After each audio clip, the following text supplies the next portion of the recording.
It is 4 p.m. We're bringing developing news. And the stories behind the headlines. This is Storycon. I'm Regina Lay. I'm Ed Lingao. Some stories are watching this Tuesday, June 24. U.S. President Donald Trump claims the Israel-Iran ceasefire is now in effect and urges both sides not to violate it. This follows a series of Iranian missile attacks against Israel that reportedly killed 4 people.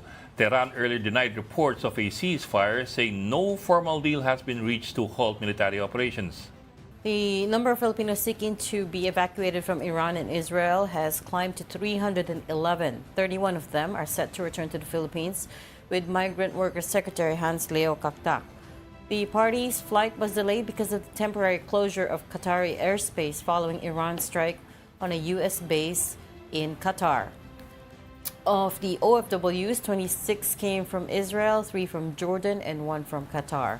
Earlier, Philippine embassies in the U.S., Qatar, and Iraq had advised nationals to exercise caution and avoid public places amid the ongoing Middle East conflict. The Energy Department says there's 2.5 billion pesos worth of fuel subsidies allotted for PUV drivers and operators. That's to help them stave off rising oil prices. But it is up to the Transport Department to make the announcement on when and how the assistance will be distributed.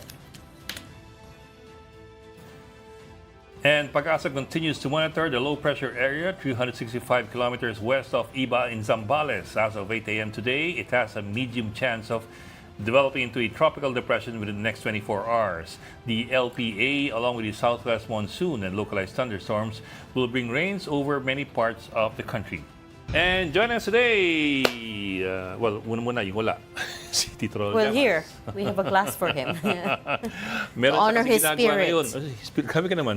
Ay, to honor, I mean, he's always here with us in spirit, diba? You know how that spirit of- sounds? But how do you put it nicely? He's always here amongst us. Yeah. He's in memory of Ronald Llamas. Hindi naman in honor of him, that's what I said. Mas malala naman in memory. Okay. Pero yung isa niyan, ayan o, nakangiti. Philippine Star, Editor-in-Chief, Ami Pamintuan. Welcome back, Ami. Hi, bonjour. Ay, ano daw? Ano daw? Well, she was in France Good for afternoon. 4 days. Tapos she picked up a lot of French nung nandun Sige, teka, siya. anong word yan? Bonjour. Bonjour. Bonjour. Bonjour ba? Bonjour? Good day. Good Hindi day. ko naman pronunciation eh. Bonjour. Bonjour. Kailangan may intonation. Okay, dapat may bonjour. So, you were gone for a week, ha? Oo nga, thereabouts. nagsusundo ng eroplano. Ang gulo-gulo, no? Dumaan kami sa yung flight namin had to divert, I think, through South Asia. Wait, so typically, di ba, these airplanes pass through Dubai or the Middle East, Middle on East. the way to Asia. Yes. So where was it supposed to go, and then where did it go? Piniikot kami non-stop flight yun, ha? Pinaikot yata daw kami sa Pakistan, India area. Oh, how Na come? nag-aaway din yung dalawang bansa, kaya lang, Well, hindi naman ngayon. ganyan kalala, ano? Oh, hindi Oh, naman ngayon. Hindi ganyan. Hindi na, On saka and off hindi na naman sila ngayon, eh. no? Para sila mag-shota eh. Oo. Sorry. Oh, nagano lang yan. Bakit dumaan sa South Asia? I mean, you could have just, you were flying out of France. Dumaan, No, yung papunta, yung pabalik yun din yata. Ganon din. you had to Hindi- go hindi ko through alam yung South pabalik. Asia. Hindi ko alam yung pabalik. Eh, kasi dun sa norte naman yung Ukraine, di ba? Ayaw mo rin Hindi mo doon. alam kung saan ka pupunta eh. Ayan mo rin doon. There was an airliner shutdown there in that area Yeah. before. Yeah. Kaya ngayong araw ang palan na, kinancel na yung mga flights nila to Middle East. So you went to They- Islamabad, ganon. Islamabad and what, Delhi? Ganun yata, hindi ko alam eh. Yung isa laming nakikinig eh. Nanonood lang ako ng haba-haba ng flight. Hindi naman, just to clarify the PAL cancellations, hindi naman lahat ng flights to Middle East. Just to Doha. To the Middle East only. Well, no, to Doha, to Dubai, and to Riyadh. So there are very specific Yeah. flights. For those who are flying to these cities, Doha, Dubai, Riyadh, double check Yeah. via Philippine Airlines, double check that the status of your flights kasi yun yung kinancel for today. I wonder yung flights to Dubai tsaka Abu Dhabi kung affected kasi that's facing the Persian Gulf. Yeah. Abu Dhabi, so far, we haven't heard anything. Otherwise, Doha, yes. PR 684 Manila to Doha has been canceled. Oh, Pero Yeah.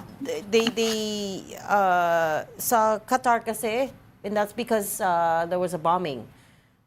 Yes. Oh yeah, US Air Base. They struck a U.S. airbase Yes. Iran struck a U.S. airbase in Doha as they Tapos threatened ngayon, to do.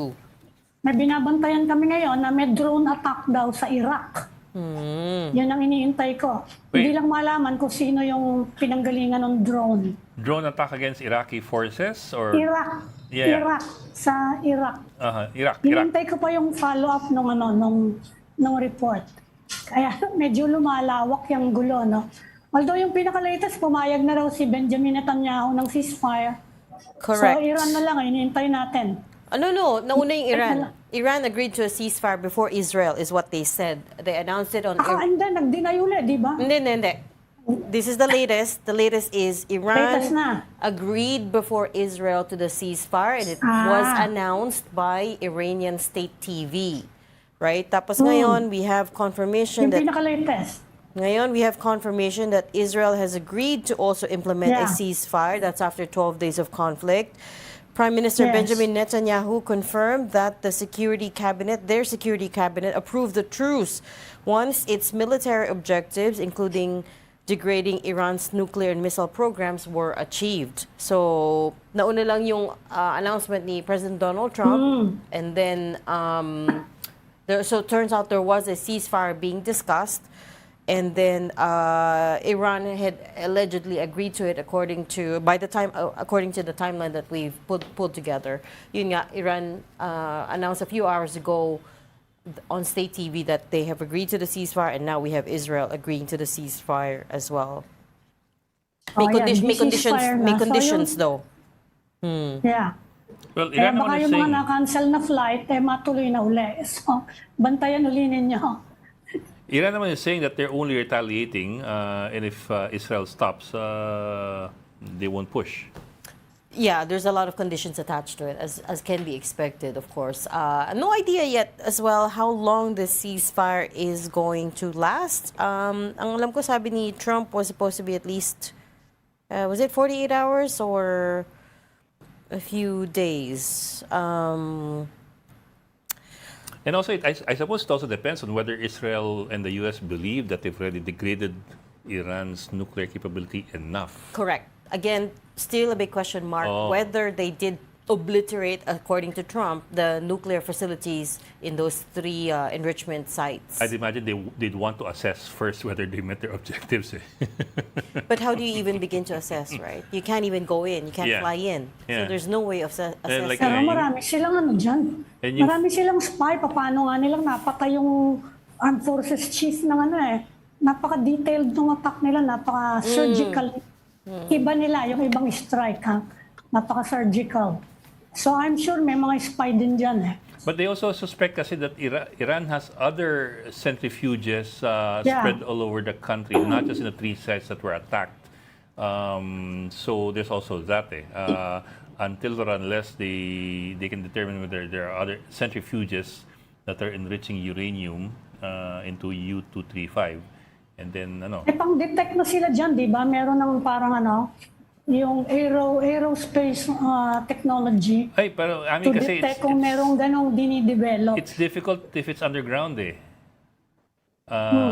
uranium is naturally occurring naman Yeah. What you want to do lang kasi if you want to enrich uranium, whether for a nuclear reactor or for a nuclear weapon, is you basically separate U-235 from U-238 and purify the U-235, which is an isotope of uranium. So Makikita lang nila uli yan kapag medyo advanced na ng konti yung development. and the same technology for enriching uranium for medical purposes and enriching uranium for weapons purposes is the same. So parehong makina ginagamit. Kaya nga pag at a certain level mo lang siya madidetect kung ginagawa ng weapons grade. Kahit inspection niya ng International Atomic Energy Commission ewan ko kung ano makikita nila dyan. Nagkakaiba sa purity. Nagkakaiba sa purity. So, I suppose dun papasok yung whether or not you can detect... Hindi, ibig ko sabihin, ipapakita ba yun ng Iran? Siyempre, hindi mo papakita yun. If you're going to develop a weapon, you will not show it to them. But of course, from Iran's point of view, we're developing weapons. You guys already have the weapons.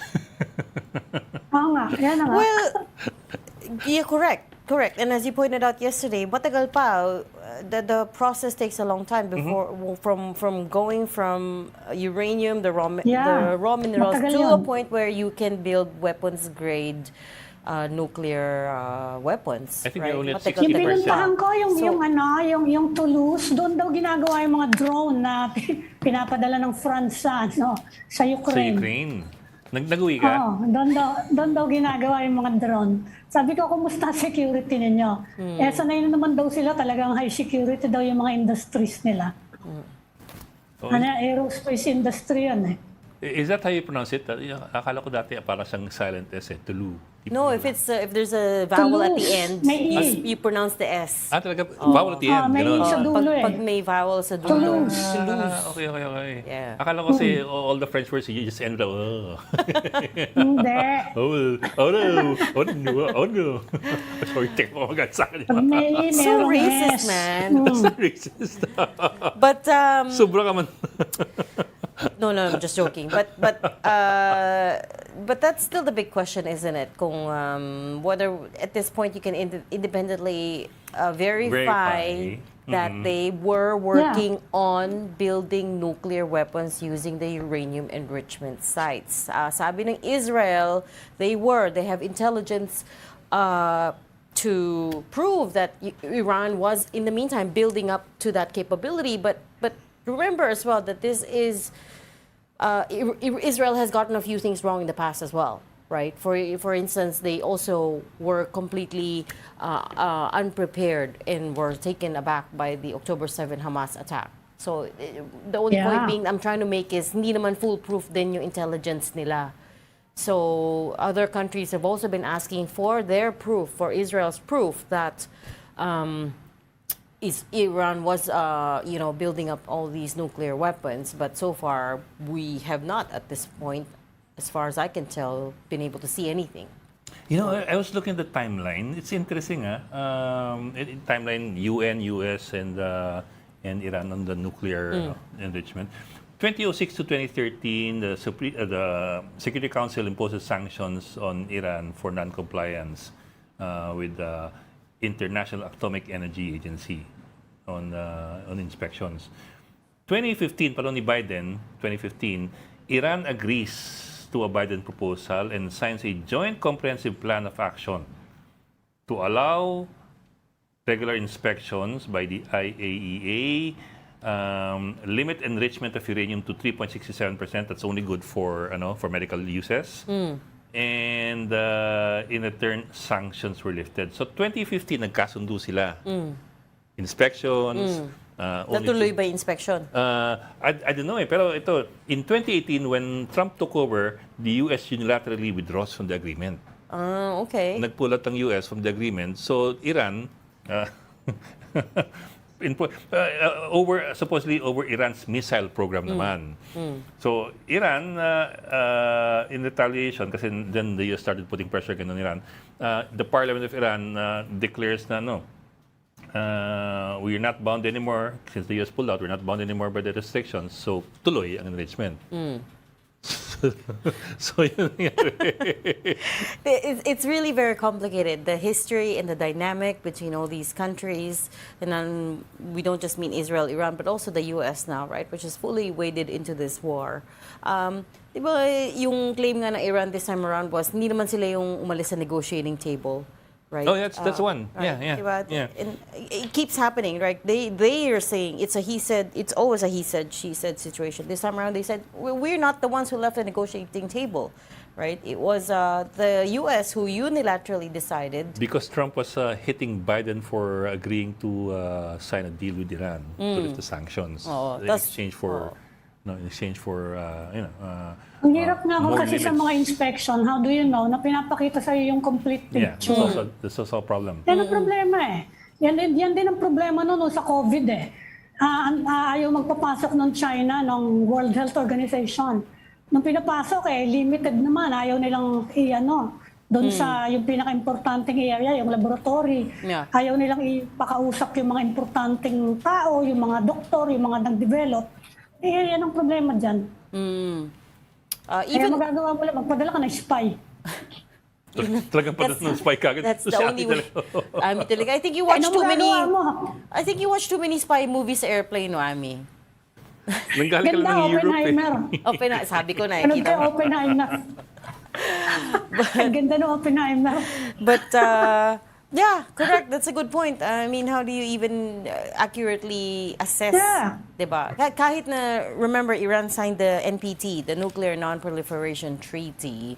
I don't know if anybody's been able to independently, whether a third party has been independently able to prove that they Yeah. were building nuclear weapons either. Kahit na Halimbawa, pag nag-sign. imbitahin ka ng North Korea dun sa Pyongyang, Oo. ano nila yun That's their turf. parang model city nila yung makikita mo. You get the full picture of the country pag nagpunta ka ron. Makikita mo dun parang yung mga senaryo dun sa crash landing on you, ganda-ganda. Marami. Hindi talaga. Iba hugot mo. Crash landing on Hindi you. mo makikita. Ano pa rin yun? Yan sinasabi ng mga Koreano. Alam mo ba? Ibang-iba Napanood ko yung yun, ha? nakikita Pinapos ko minsan. yun. Okay. Bago ko panoorin yung Descendants of the Sun, nag-crash landing on you muna ako. But anyways, Ang basis naman daw nun, yung testimony ng isang defector. Oo. It's based Yung loosely based on story that. But it also makes you wonder, how come the US and Israel, they would bomb Iran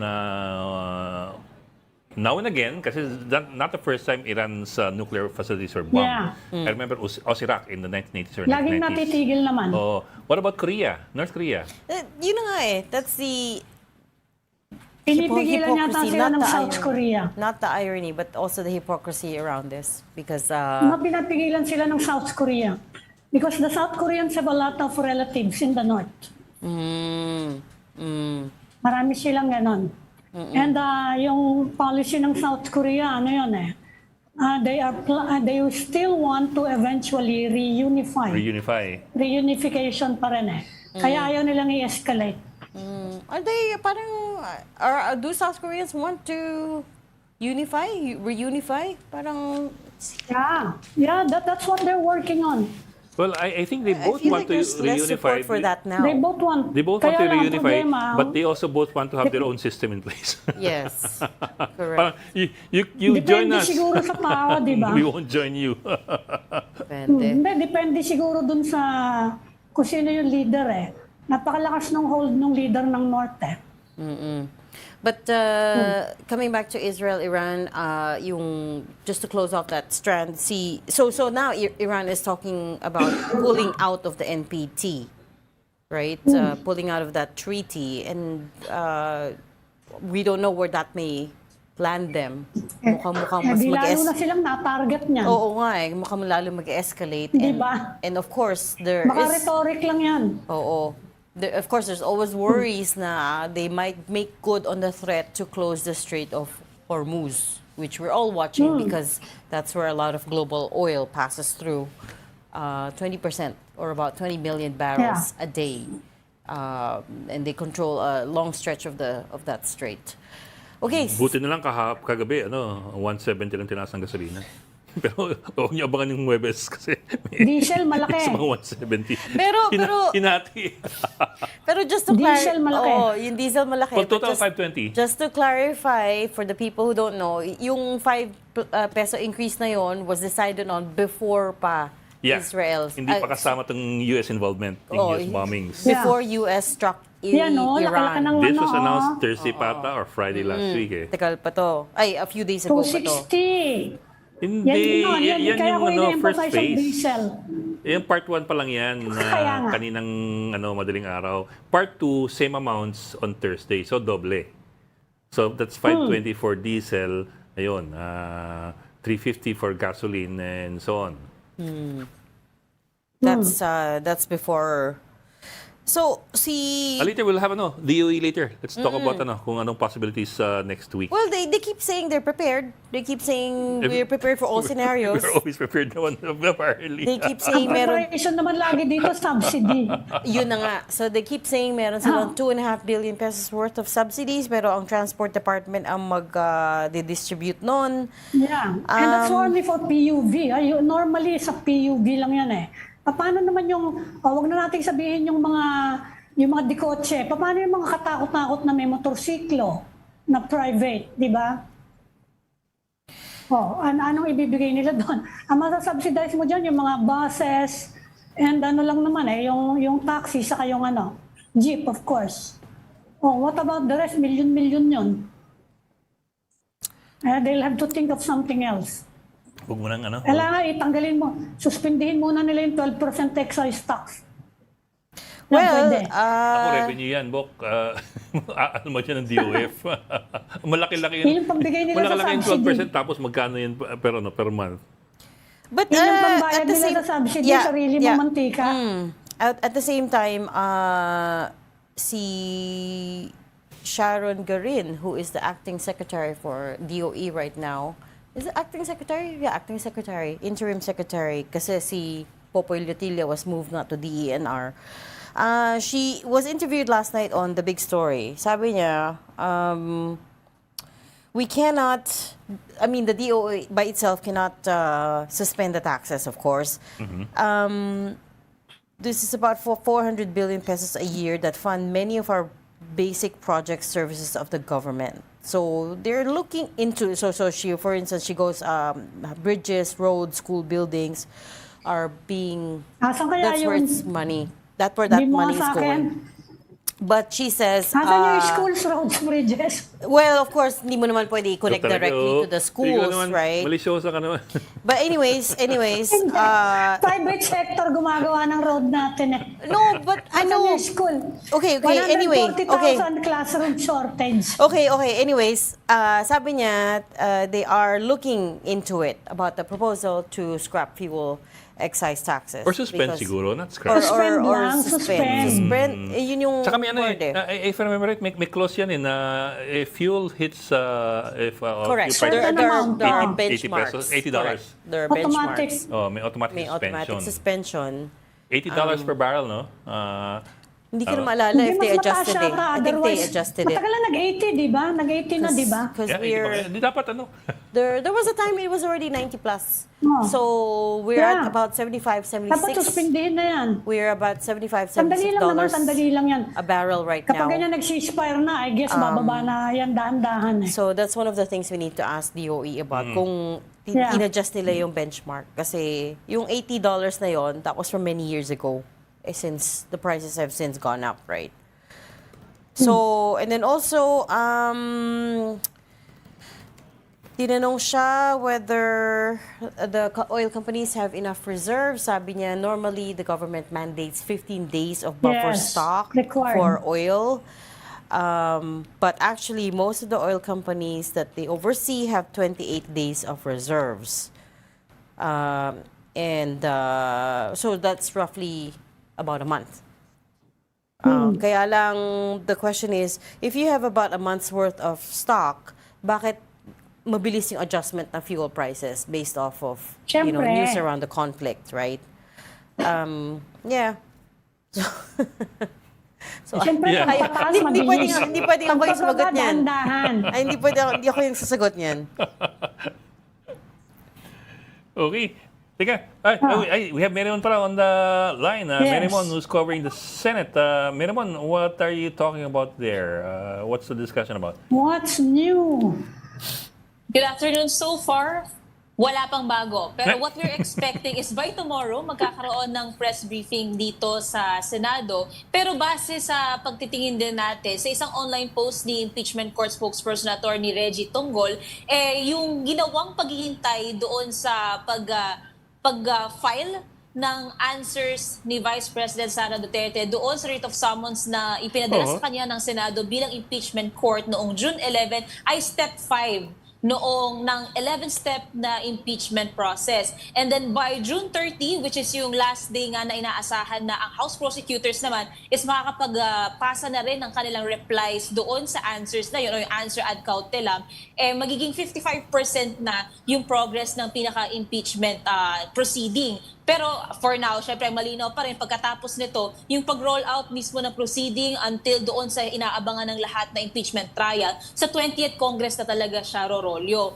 Pero yun nga, ang nangyari kahapon, before na dumating dito yung messenger na si Arnel Barrientos Jr. at dinala niya nga yung 6 copies nitong kanilang answer ad cautelam. At ang nilalaman nga nito, though hindi pa binibigyan ng pwede pang ilabas ng media yung full copy ng ito. Ang nakita natin dito is na i-dismiss yung impeachment complaint sa Vice Presidente dahil daw ito ay lumalabag doon sa 1-year bar rule. Sinasabi rin dito na kulang sa facts at sinasabi nga na merely a scrap of paper yung impeachment complaint at violate din daw nito yung impeachment process. Pero kanina doon din sa naging press briefing, kasama nga ang House Prosecutor na si Speaker Bucoy, ang sinasabi niya kung merely scrap of paper daw ito, bakit daw nila ito sinagot. Pero pagdating naman doon sa pagpapadala nila o pagsusumite nila ng kanilang reply, though ang deadline nila is on Saturday, pero since Sabado yon, technically mauusog siya ng Monday, June 30, handa naman na raw silang sumagot ng mas maaga. So throughout the following days, yun yung aabangan natin dito sa Senado and even sa Kamara kung paano nga ba magro-roll out ito. And by tomorrow, we'll be finding out updates mula dito sa Senado mismo kung kumusta na nga ba itong impeachment proceeding. Balik sa inyo. Meron bang communication from the House to the Senate? Sa ngayon, Miss Ami, Anything new? Sa ngayon, Miss Ami, ang alam natin mula doon sa kapwa-reporter natin na nasa House, ginagawa ngayon yung tour sa media dahil nga para sa paghahanda sa State of the Nation address ni Pangulong Bongbong Marcos sa July. Pero so far, pagdating nga dito sa House Prosecutors, nagkaroon nga kanina ng press conference kung saan itong ang mga nasabi is yung pagtugon doon sa sinasabi ng merely scrap of paper daw. At ang sinabi naman dito ni ni spokesperson Bucoy doon sa yung ad cautelam daw na sagot ng Vice Presidente, parang hindi niya pa raw tinatanggap o kinikilala yung jurisdiction ng impeachment court. Pero kahapon tinanong din natin yan kay Senate Secretary at ang sinabi ni Senate Secretary dito, Senate Secretary Renato is ayaw niya pa raw pangunahan, ayaw niya rin daw i-second guess yung lawyers ng Vice Presidente. Basta ang malinaw daw doon sa answer ad cautelam, nag-file sila complying doon sa order ng impeachment court, pero mukhang meron silang reservations when it comes to arguments. Pero pagdating doon sa pagkilala daw sa jurisdiction ng Senado bilang impeachment court, titingnan muna natin kung paano magro-rolyo ito, lalong-lalo na pag dumating na rin dito sa Senado yung reply ng House Prosecutors. Ang sinabi rin dito ni Spokesperson Bucoy, yung pagdating kasi sa nilalaman ng kanilang answer ad cautelam, tinitira din nito yung nagiging proceeding, yung impeachment complaint, even itong pagrolyo nga nito. Pero ang nasabi niya, expected move na raw yun kung hindi raw nila kayang sagutin yung factual allegations, they will be resorting to the procedure. Hindi daw ito yung bloodbath na inaasahan nila, nonetheless itutuloy pa rin daw nila yung paglalahad ng ebidensya. So pag nagrolyo na ito sa 20th Congress sa July, we're expecting more heated potentially when it comes to the arguments or when it comes to the presentation of evidences. Kasi since tapos na tayo sa step number 5, step number 6, yung paghihintay sa reply ng House Prosecutors, step number 7, appearance na ni Vice President Sara Duterte and entering her plea. Step number 8, preliminary conference. Dito gagawin stipulations of fact and pre-marking of exhibits before the Secretary. Step number 9, presentation na of evidence. Step number 10, closing and final arguments. And step number 11, yung pinakainihintay ng lahat, yung pagboto ng mga senador bilang judges. Okay, so yung step number 7, yung pag-appeal ni Sara dyan, will be in the next Congress na, after 28th of July. Yes, by July na. July 28, mag-open 20th Congress, State of the Nation address ni Pangulong Bongbong Marcos. And then by July 29, doon na raw inaasahan na mapag-uusapan na kung paano nga ba tatalakayin or kung magkakaroon ng prioritization dito sa impeachment proceeding, specifically sa impeachment trial. Okay. Why is it even a question if it should be getting priority? Isn't that in the Senate rules na impeachment gets priority? Tama yan, Bong. Pero kasi titignan din natin dito yung magiging decision-making ng 20th Congress. Kasi tulad ng sinabi ni Senate President Chis Escudero, nung mga lumipas na linggo, hindi naman nga pwedeng i-bind, hindi raw nila pwedeng i-bind yung 20th Congress sa 19th Congress. So maaaring magkaroon ng desisyon ang 20th Congress na hindi kapareho ng naging opinyon o sentimiento ng 19th Congress. So we'll be seeing kung ano nga ba yung magiging desisyon nila pag napag-usapan na ito sa pagbubukas ng 20th Congress this July. Bong. Okay. Mobile journalist Mary Monreyes from the Senate, maraming salamat sa iyo. Thanks, Marimon. Just before we break, there's been a latest development, a new development in the Israel-Iran conflict. So Israel is now accusing Iran of violating the ceasefire. According to the Israeli defense minister, he issued a statement just a few minutes ago saying that in light of Iran's blatant violation of the ceasefire declared by the President of the United States, I have instructed the IDF, which is the Israeli Defense Forces, to continue high-intensity operations targeting regime assets and terror infrastructure in Tehran. So I guess What violation So, are you this referring moment to? siya na. as of this moment, As of this moment, baka maya-maya, just a few magbago minutes na ago. naman. Tignan natin. So in the span of one newscast, we went from no Yes. ceasefire to ceasefire to From peace to back war. to no ceasefire. Okay. Kaya baka mamaya-maya, mahaba pa araw. We'll try to bring you the latest again, but quick break for now. You're watching Storycon on One News. Stay with us. We've got developing news and the stories behind the headlines. Welcome back to Storycon. Oh, sorry, that's you. I'm Ed Lingao. And I'm Regina Lay, still with us. Ami Pamintuan of the Philippine Star. And joining us now is also the Energy Department's Oil Industry Management Bureau, DOE OIMB Director, Rino Abad. Director Abad, good afternoon. Can you hear us? Good afternoon. Good afternoon, Your sir. program at magandang hapon din sa ating mga kababayan. No? Good afternoon, sir. Afternoon po. Thank you for joining us. Sir, just to be clear, sir, no, yung increase this week, itong total ng 520 for diesel, I think 350, I think for gasoline.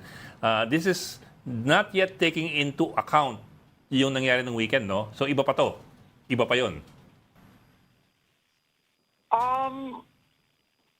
Hindi klaro sa akin ang tanong. Ang naging adjustment mo na yan ay dala ho yan nung adjustment nung international price from June 9 to 13 versus 9 to 13. June 16 to 20. Okay. Movements as of last week. Last 2 weeks. Last 2 weeks na po. Before this week. Hanggang Biyernes. Yes po. Okay. Now, we just needed to get that clear kasi nga yung nangyari nung weekend, umatake yung US dun sa Iran and all the tensions that go with that attack, hindi pa po considered yan dito sa adjustments na to. Of course, ang ating makikitang actual effect niyan ay tama kayo dun sa June 23 sa Monday. Sir, baka June 30. To this week. June 23 to this week. So, ang effect ko nung ginawa ng US over the weekend, Opo. i-epekto ho yan sa week na to. But Meaning, tataas pa po lalo yan? Yung ba ibig niyo sabihin? Yung mga nakikita namin prices ngayon, most likely, tataas pa lalo. Hindi ho tayo sigurado kasi at the same time ngayon, after ang nangyaring strike ng US, nagkaroon ho ng announcement biglaan today, June 24. Ceasefire. Ay, yung Si ceasefire po. President at sinabi niya na in effect na yung peace agreement between Israel and Iran, though meron hong condition dyan na from direct statement of both countries, Israel and Iran, hindi pa ho naglalabas ng mga statement ang dalawang bansa. So, medyo volatile pa rin ho. Volatile. Hindi ho natin maklaro kung Opo. kung totoo bang meron ng ongoing peace negotiation. Actually, Director, kakabanggit lang ni Reg kanina eh. Just a few minutes ago, may Pinira announcement ulit. ang Israel. Yes, so Israel Just a few is minutes ago, accusing Iran of violating the ceasefire. And orders the IDF. Orders the Israeli Defense Forces to continue striking Tehran. Pero at the same time, a few minutes later, nag-respond din yung Iran saying they denied that they were the ones who struck Israel. So now we don't know. Yeah. But anyways, we don't want you to. So- Director, I'm sorry, you don't have to weigh in on the latest developments the ins and outs of that war. Ang concern lang natin dito is yung oil prices, and the question there is bakit po napaka-susceptible ng oil prices natin dito to what's happening in the Middle East. Kasi di ba po, we do have a buffer stock, and the oil companies buy the oil months in advance. So really, it shouldn't move that much, right? The prices, Or that fast. Oo. Ideally, if we still have control, no, ang government, kasi ang monitoring ho at decision ng individual oil companies in maintaining their inventory, hindi ho natin makontrol. Ang mangyayari ho is we start allowing discretion sa mga oil company. Kung mamimili lang sila kung anong araw ang nakikita nilang gagamitin nila na tinatawag na movement ng international price, be it daily or weekly or monthly, masyado hong magiging magulo, no? Hindi na hong i-reflect yung market-based price. Dahil mamimili, discretionary na sa oil company, so pwede na po siyang magsabi na mag-i-increase ako next week kasi ang feeling ko, apektado ako nung nakaraang 2 weeks. Meron ding magsasabi na hindi na ako mag-i-implement ng decrease naman next week. Vice versa, no? Kasi hindi ako affected nung decrease. Nabili ko ho yan nung mahal yan. So, we have no ability and competence to verify under the circumstance na araw-araw ho ang pagbabago ng price. Unless, again, makialam ho ang gobyerno at pasukin na naman yung mga confidential information na yan, which relates to contract, ordering ng inventories, at hindi ko ho masabi kung magagawa ho yan. Director, basically po, Director, basically you're Yes. saying po, deregulated Yes po. kasi ang industry, therefore walang hawak yung gobyerno. But if you don't mind, sir, let me ask you a very layman's question. Very layman. In other words, tanong ng tao sa kalsado, yung nagpapagas. Kasi nabanggit ka ni Reg, ito nabili ng mura several months ago, pero may bakbakan na last week and 2 weeks ago, tataas ang presyo. Bagamat nabili yan ng mas mura, mas malaking mura. Layman's point of view, layman na tanong siguro, would that be a fair narration of how things are done? Yung pagpepresyo ng langis. Granting na totoo ang nangyari na yan, at alam ho natin yung petsa kung kailan binili, at anong presyo paano nila binili yung presyo na yan, then I would say na tama ho yan.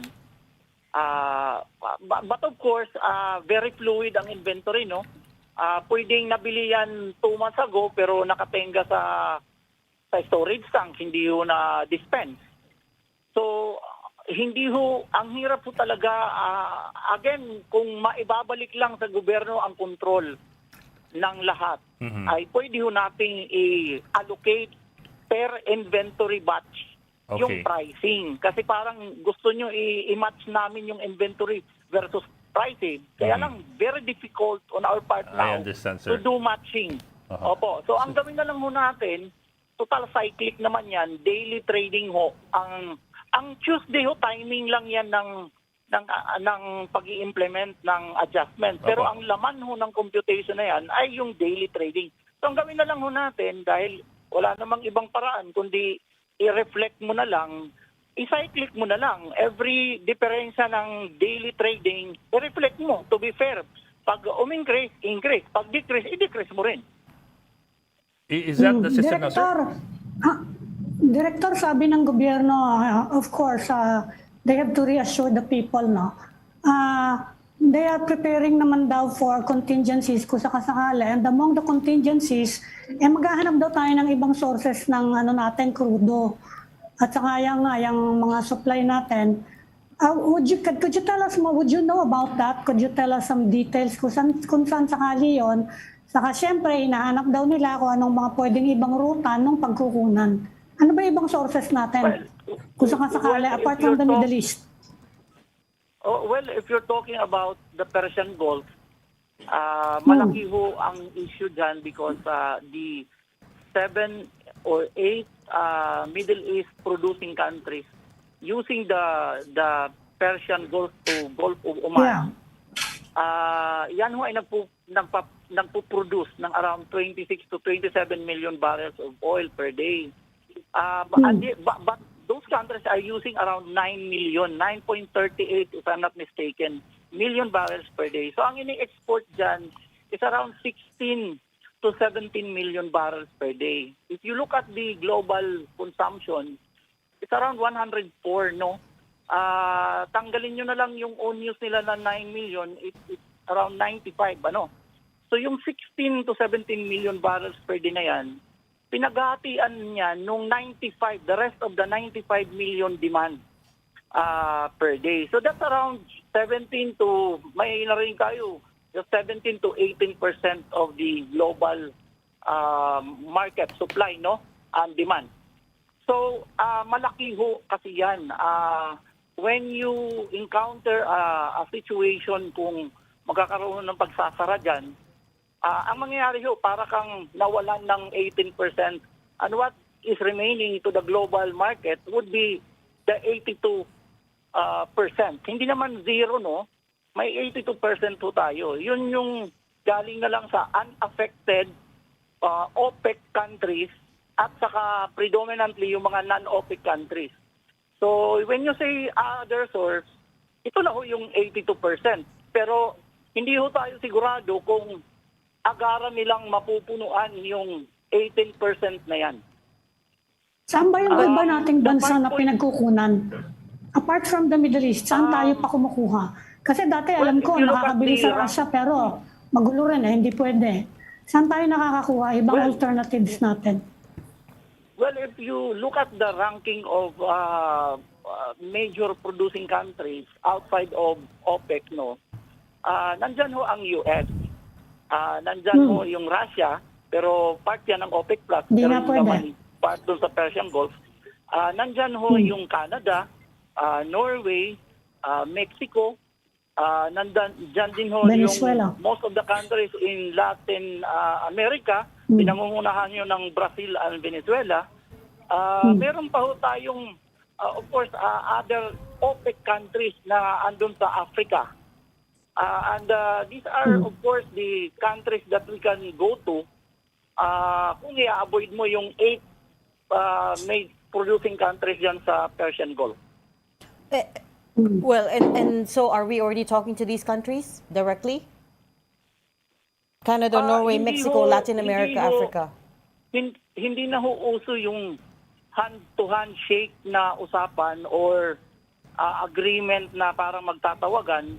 The tradings are done in mercantile exchange, no? Correct. You go So- like Singapore. So I was gonna say, di ba, ang we buy mostly from magkakaproblema ho Singapore. dito, well, ang magkakaproblema ito, kung ganitong mga sitwasyon, we have to force ourselves, no, to do diplomatic connections pag nawala ho yung Correct. 18% na yan. Correct. Most likely, we'll be dealing with the market-based price, Correct. but we will be negotiating the allocation ng supply. So, dyan ho ang magiging anggulo dyan, and mangangailangan ho tayo ng tulong ng DFA Oo. to facilitate the discussions on what we call the government to government transaction. But that's exactly what I mean. Director Abad, kasi these are obviously uncertain and turbulent times. So are we looking at other channels like that? So going through the diplomatic channels. Kasi if you keep buying through the market, I do know we buy from Singapore mostly. If you keep buying from the mercantile markets, syempre, we will be susceptible always to market prices, right? So wala bang, are there any backdoor options here? You talked about all the other OPEC countries that we have friendly ties with. Canada, for instance, meron na po bang mga usapan na ganon? Knowing, for instance, that if not this, merong tariff war pa. If not the Middle East crisis, meron pong tariff war, meron pong other issues. So these are not normal times. Even yung ibang countries ngayon, wala naman naka-standby na ganyang usapin. Even the ASEAN countries has not even agreed for the longest time dun sa tinatawag na APSA, no? Yung ASEAN Petroleum Security Agreement. Kasi ang hirap po talaga i-lock in yung supply mo over these countries that are producing who are also interested in getting the best price for their product. So, hindi magkukomit ang mga bansang yan at this early point in time unless you arrange with some ready-made available fund na kukunin mo talaga kasi hindi nila ihahangin yan at parang i-allocate sa'yo without cost, no? So, unfortunately, hindi tayo at that point in time. Ang atin magiging arrangement dyan pag umabot ho ang oras is talagang ipapacilitate ho natin yung diplomatic connections, but this has to be assisted by the oil companies kasi at the end of the day sila din pa rin ang may-ari na nitong mga storage facility at unless trigger ho natin yung emergency power na nakalaan doon sa oil deregulation law na nagsasabi na temporarily the state may take over these facilities. Kaya lang may kondisyon yun, una, kailangan mag-declare ang presidente ng national emergency, so national crisis, at saka kailangan correspondingly magpasa ang Congress ng emergency law to prescribe the standards and limitations. Okay. Wala pa ho kasi tayo sa ganon, so napakalayo pa ho. At this point in time, we have to emphasize there is no actual supply disruption from Iran. Yeah. 1.57 million barrels per day ang ine-export niyan. It's using own use around 2 million barrels per day. So 1.57 na lang ang ine-export sa market. That's 1.5% of the global supply. 5.4 pa lang spare capacity ng Saudi, Kuwait at saka United Arab Emirates. 5.4 million barrels ang spare capacity. Kayang-kaya ho nilang punuan yung 1.5 na yan. In the worst case na mawala ho yung 18% na yan, hindi lang ho problema ng Pilipinas yan, problema ho ng buong mundo. At I think it will be a whole of government approach ang gagawin ho natin on how to deal with the non-OPEC countries, especially sa US Correct. at mga kasamahan natin sa ASEAN countries. Oo nga, correct, Director. I was just suggesting that baka maybe we can start planning now. But anyways, last question very quickly, 20 seconds, sir. Yung mechanism to suspend the fuel excise taxes when oil prices hit a certain level, is it still in place? And ano po yung presyo ng oil with which that will trigger that? Well, the value-added tax under in the train law, no, it was not amended at all. So, ang scheme dyan, wala hong suspension provision yan until siguro magkaroon ng amending law. The excise tax, meron yan, but that was only effective from 2018 to 2020. Okay. Since paso na ho yung 2020 na yan, so ang course na lang ho ng government ngayon is to go back to Congress kung i-amend yan and iso-suspend. But pakinote lang ho, we're collecting around 300 to 400 billion pesos a year for both taxes. Hindi ho natin na kailangan hong pag-usapan yan with DOF, DBM, and the Congress kung ano hong ipapalit dyan kasi napakalaki hong amount ang mawawala sa revenue stream ng government. Okay, fair enough. So suspended, so naglapse na po pala yung mechanism to suspend fuel excise taxes. That's clear. Okay, we've run out of time unfortunately, so we'll leave that there. Thank you so much for joining Storycon today. Rino Abad, Director of the Oil Industry Management Bureau of the Department of Energy. Thank you, sir. Thank you, sir. Thank you, Magandang hapon Director. ulit sa inyo. Okay, we've clear run out of time, but one last piece of breaking news today. Oh, yeah, the ICC. ICC. The prosecution has responded to the petition for interim For release. interim release, sabi ng prosecution, defense. it respectfully requests that the chamber reject the defense's urgent request for interim release of Rodrigo Roa Duterte under Article 602 of the Rome Statute. Strongly opposes Mr. Duterte's interim release. So this is contrary to what the defense claims in its filings na the prosecution has no objections. So this has just been released to the media. Again, breaking news is prosecution is respectfully requesting the pre-trial chamber to reject the defense's urgent request for interim release at this point. So wala pa pong response yung pre-trial chamber. We imagine that will take a few days still. Okay, that's all the time we have for today. It's a update tomorrow. Pinasok natin lahat. Thanks for joining Storycon today. Ami Pamintuan, Editor-in-Chief of the Philippine Star, and join us Raul again. Llamas in spirit. Ronald. Ayun yung glass. Join us again tomorrow, 4 p.m. for Storycon. I'm Regina Lay. I'm Ed Linghao. We are one news all sides all the time.